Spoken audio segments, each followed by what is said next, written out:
पर मैं चाहूंगा कि बिग बॉस हमेशा हिट जाए, क्योंकि मेरा फेवरेट शो है। मुझे सब कुछ बिग बॉस नहीं दिया है। आज की डेट में मैं जो हूँ वो बिग बॉस की वजह से हूँ। लोग मुझे जो प्यार दे रहे हैं, और जो मैं अपना प्रोडक्शन हाउस भी खोल पाया, तो मेरी यही प्लानिंग भी मेरी ये थी कि मैं बिग बॉस के बाद अपना प्रोडक्शन हाउस खोलूंगा।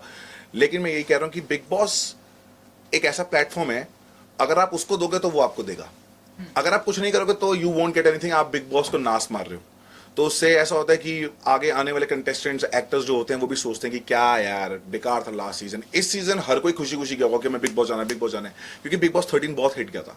अब बिग बॉस 14 अगर, मतलब भगवान न करे ऐसा, क्योंकि मेरा बिग बॉस वालों से बहुत प्यार है, कलर्स वालों से बहुत प्यार है, मैं चाहता हूँ कि शो बहुत हिट जाए, पर जिस तरीके से कंटेस्टेंट अंदर खेल रहे हैं वो इंटरेस्टिंग नहीं लग रहा है मुझको।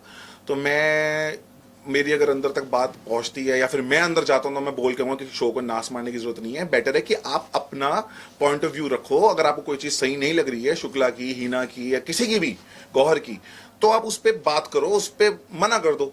आप वो करो, क्योंकि वो आपका शो है अभी। तो मेरे हिसाब से हर कंटेस्टेंट को वहां पे अपने तरीके से खेलना चाहिए, दूसरों के तरीके से नहीं। पवित्रा ने बहुत कुछ कहा आपने हाँ, मुझे पता चला कि पवित्रा बिग बॉस में अंदर जाने से पहले बहुत कुछ बकवास मार के गई। पहली बात तो उसका नाम बहुत गलत है, पवित्र। पवित्र पवित्र तो बिल्कुल भी नहीं है। अपवित्र होना चाहिए, अगर होना चाहिए तो। नहीं तो, और ऊपर से जो वो बकवास मार के गई मेरे बारे में, उसने अपने आप को अंदर ही पहले दिन ही गलत प्रूव कर दिया। जहां पे वो मुझको धोखेबाज बोल रही थी कि मैं ऐसा हूं, मैं वैसा हूं, उसने खुद ही अंदर जाके बोल दिया कि आई वाज डबल डेटिंग पारस। तो किस टाइप की लड़की है वो? और ये बात तो मैंने कभी बाहर नहीं निकाली थी कि हमारा ब्रेकअप क्यों हुआ था। तो ब्रेकअप का रीजन ही यही था कि डबल डेटिंग हो रही थी, plus she was married.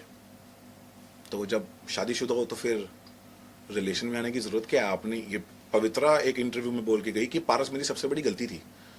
Of course, तो मैं सबसे बड़ी तुम्हारी गलती था कि तुम शादीशुदा थे, और शादीशुदा होने के बाद आप मेरे साथ रिलेशनशिप में थे। तो ये सबसे बड़ी गलती थी। या right. Okay, whom do you see? Tamboli is there, Jasmine is there. Whom do you see? You know, they are. या तंबोली है वहां पे। तंबोली मुझे लग रहा है कि सिर्फ कॉपी कर रही है वो हमारे एक्स कंटेस्टेंट्स की। तो Ex जैसे.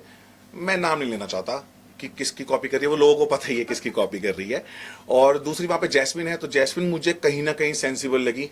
उसकी जो, मतलब जैस्मिन भी जब एंटर करी थी बिग बॉस में, वो भी मुझे लग रहा है कि वो हमारे एक्स कंटेस्टेंट की कोशिश करती कॉपी करने की, लाइक बच्चा बनना या वो सब। तो वो ठीक था। मैं थोड़ा डिसअपॉइंटेड था उसकी एंट्री से कि यार ये ऐसी तो नहीं है। क्योंकि जब बिग बॉस 13 में वो आई थी 2 बारी एज अ गेस्ट, तो वहां पे उन्होंने अपनी एक बहुत ही अलग पर्सनैलिटी दिखाई थी। लेकिन फिर भी मैं जैस्मिन को गलत नहीं बोलूंगा। जैस्मिन जब अंदर गई तो उनका जो एटीट्यूड था वो मुझे बहुत अच्छा लगा, कि हर चीज पे स्टैंड लेना, हर बात को बोलना कि नहीं ऐसे नहीं, ऐसे ऐसे नहीं, ऐसे। तो मुझे लगता है कि जैस्मिन बहुत अच्छा कर रही है इस वक्त फिलहाल। एजाज. एजाज को मैंने स्टार्टिंग में 2 दिन देखा। मैंने देखा कि this guy is very interesting है। वो थोड़ा सा ऐसा है कि वो सोशलाइज नहीं